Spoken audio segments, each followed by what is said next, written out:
কুশেশ্বৰ গগৈ হত্যাকাৰীক বিচাৰ কৰক। আৰক্ষীৰ বিৰুদ্ধে এখন গাঁৱৰ ৰাইজৰ প্ৰতিবাদ। গোলাঘাট বাদলিপাৰাৰ বুঢ়াগাঁৱত তীব্ৰ প্ৰতিবাদ অসম আৰক্ষীৰ বিৰুদ্ধে। হত্যাকাৰীক বিচাৰ কৰক। কিন্তু কিয়? দৰাচলতে কিছুদিনৰ পূৰ্বে বুঢ়াগাঁৱত সংঘটিত হৈছিল দুটাকৈ হত্যাকাণ্ড। 15 দিন উকলি যোৱাৰ পাছতো হত্যাকাৰীৰ বিৰুদ্ধে আৰক্ষীয়ে উলিয়াব পৰা নাই সংসুত্ৰ। তাৰ বিপৰীতে কুশেশ্বৰ গগৈৰ হত্যাকাৰীয়ে ইটোৰ পাছত সিটো চেলেঞ্জ দিছে বুঢ়াগাঁৱৰ ৰাইজক। আদ্য শ্ৰাদ্ধৰ আগদিনা পদূলিত মলত্যাগ কৰি যোৱাৰ উপৰিও সন্ধিয়া ভাঙি থৈ গৈছিল তলা। হত্যাকাণ্ডত স্থানীয় লোক জড়িত থকাৰ সন্দেহ কৰিছে গাঁওবাসীয়ে। আমি ভাবিছিলোঁ যে তেখেতসকল আহিছে, কিন্তু মানে দোষীক শাস্তি বিহিব খুব সোনকালে বা ধৰিব, কায়ত্ব কৰিব। কিন্তু আজি মানে 15 দিন হৈ গ'ল, 15 দিন অতিক্ৰম কৰিলে, কিন্তু আমি দেখা পোৱা নাই। আমাৰ সন্দেহ উপজিছে, দেৰগাঁও থানাৰ ওপৰত আমাৰ সন্দেহ উপজিছে, কিজানি মানে হেৰিৰ লগত মিতিৰালি হৈছে এইটো। আমি দেখা পাইছোঁ যে দেৰগাঁও থানাৰ যিজন ভাৰপ্ৰাপ্ত বিষয়া, তেখেত যিহেতু ইয়াত আহোঁতে তেখেত অলপ কথা বতৰাত অলপ মানে আমি যিখিনি শুনিছিলোঁ, কিন্তু আজি তেখেতৰ প্ৰতি আমি সন্দেহ ভাৱ হৈছে।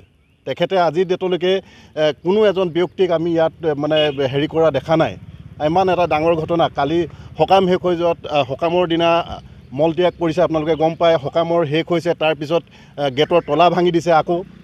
তলা ভাঙি হত্যাকাৰী আচলতে চেলেঞ্জ দি আছে। হত্যাকাৰীয়ে আজি সেই পৰিয়ালটোত কোনো নাই যদিও আজি ডেটলৈকে চেলেঞ্জ দি আছে। গেটৰ তলা ভাঙিছে, আজি ডেটতো মলত্যাগ কৰিছে, কিন্তু প্ৰশাসনৰ কোনো গা লৰা নাই। তো আমি কোনো ব্যক্তি আমি দেখাত এতিয়ালৈকে আমি গম পোৱা নাই কোনো ব্যক্তিক সোধপোছ কৰা নাই। কিন্তু আজি যেতিয়া আমি প্ৰতিবাদ কৰিম, হয়তো কাইলৈ কাৰোবাক নি পেলাই সোধপোছ কৰিব তেওঁলোকে চাগে। চূড়ান্ত নিৰাপত্তাহীনতাত ভুগিছে ৰাইজে। দিনতেই নিজৰ ঘৰত থাকিবলৈ এতিয়া ভয় হৈছে, কিয়নো কোন সময়ত দুৰ্বৃত্তই কাক হত্যা কৰি থৈ যায় তাৰ কোনো ঠিকনা নাই। তাৰ বিপৰীতে কোনো তৎপৰতা দেখুওৱা নাই আৰক্ষীয়ে। এই অভিযোগ স্থানীয় ৰাইজৰ। আৰক্ষীৰ বিৰুদ্ধে বিভিন্ন শ্লোগানেৰে উত্তাল প্ৰতিবাদ কৰিছে স্থানীয় ৰাইজে। বিচাৰিছে মুখ্যমন্ত্ৰী ডক্টৰ হিমন্ত বিশ্ব শৰ্মাৰ হস্তক্ষেপ। তাৰ বাবে প্ৰেৰণ কৰিছে স্মাৰক পত্ৰ। দেখিবলৈ পোৱা গৈছে যে প্ৰথম যেতিয়া হৈছিল, তেতিয়া গোলাঘাটৰ আৰক্ষী অধীক্ষকগৰাকী আহিছিল, আমাৰ স্থানীয় বিধায়কগৰাকী আহিছিল, তৎপৰতা দেখুৱাবলৈ গৈছিল। যেতিয়া সময় আচলতে বাগৰিল, আজি 15 দিন হ'ল, আচলতে যি তেওঁলোকৰ আচলতে বিচাৰ কোচাৰ আছে, কি পৰ্যায়ত আছে আমি একো গম পোৱা নাই। তদন্ত যি প্ৰক্ৰিয়া আছে ভেকুৰ বাহনালৈ ৰূপান্তৰিত হৈছে। এগৰাকী ব্যক্তিকো আজি পৰ্যন্ত তেওঁলোকে গ্ৰেপ্তাৰ কৰিবলৈ সক্ষম হোৱা নাই। আচলতে ইমান এটা ব্যাগুম পুলিচ বিভাগ আৰু মুখ্যমন্ত্ৰীগৰাকীয়ে তেওঁৰ ঢোক ঢাল বজাই থাকে যে আজিকালি আমাৰ যি আৰক্ষী প্ৰশাসন আচলতে স্মাৰ্ট আৰক্ষী, সেই স্মাৰ্ট আৰক্ষী থকাৰ পাছতো যে আজি 15 দিন পিছতো নিজ গৃহতে হত্যাকাৰীজনক আচলতে ধৰিবলৈ সক্ষম নহ'ল। আচলতে কাৰ গাফিলতি, যে নে দেৰগাঁও থানাৰ আৰক্ষী যি মুৰব্বীগৰাকী আছে তেওঁৰ গাফিলতি, নে দেৰগাঁও আৰক্ষী অধীক্ষকগৰাকীৰ গাফিলতি। আমি এই প্ৰতিবাদস্থলীৰ পৰা এটা কথাত আমি দাবী উত্থাপন কৰিব বিচাৰিছোঁ যে অনতি পলমে এই হত্যাকাৰী গ্ৰেপ্তাৰ কৰক আৰু পৰিয়ালটিৰ লগতে ৰাইজক আশ্বস্ত কৰক। উল্লেখ্য যে শীঘ্ৰেই দোষীক কৰায়ত্ব নকৰিলে ৰাজপথলৈ ওলাই অহাৰ হুংকাৰ দিছে স্থানীয় ৰাইজে।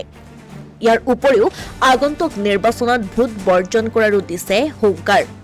আজি এই প্ৰতিবাদ আমি ধাৰাবাহিকভাৱে কৰি যাম, যিহেতু তেখেতৰ দোষীক শাস্তি নকৰালৈকে আমি ঘাইপথলৈ আগবাঢ়ি যাম, ৰাষ্ট্ৰীয় ঘাইপথলৈ আগবাঢ়ি যাম। আৰু 10-12 দিন হয়, আমাৰতো প্ৰত্যেকৰে ভয় হৈছে। আজি মানে ঘৰখনত থকাৰ পৰিৱেশ নাই।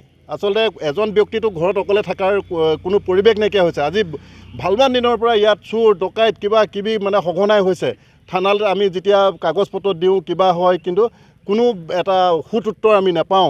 পুলিচৰ গাফিলতি, এইটো সম্পূৰ্ণ পুলিচৰ গাফিলতি, আৰু পুলিচে মিতিৰালি কৰিছে। আমি এতিয়া মানে হত্যাকাৰীৰ লগত মিতিৰালি কৰিছে দেৰগাঁও থানাই, আমি ক'বলৈ বাধ্য আৰু কৈ যাম। আৰু আমি মানে 10-12 দিনৰ ভিতৰত আমি যদি একো সুউত্তৰ নাপাওঁ, আজি এতিয়া আমি ৰাইজে আমি আলোচনা কৰিম, মানে বাদলিপাৰ বন্ধ দিবলৈ আমি সিদ্ধান্ত ল'ম। কিন্তু এতিয়া প্ৰশ্ন হয়, দুটাকৈ হত্যাকাণ্ড সংঘটিত হোৱাৰ পাছতো কিয় আজি পৰ্যন্ত আৰক্ষীয়ে সংসুত্ৰ উলিয়াব পৰা নাই হত্যাকাৰীৰ? কুশেশ্বৰ গগৈ নামৰ ব্যক্তিজনক ঘৰতেই চকু বান্ধি হত্যা কৰিছিল। তাৰ 15 দিন উকলি যোৱাৰ পাছতো আৰক্ষীৰ তৎপৰতা দেখিবলৈ পোৱা নাই। ইয়াক লৈ এতিয়া সৃষ্টি হৈছে তীব্ৰ চাঞ্চল্যৰ। Asomiya Pratidin digital desk.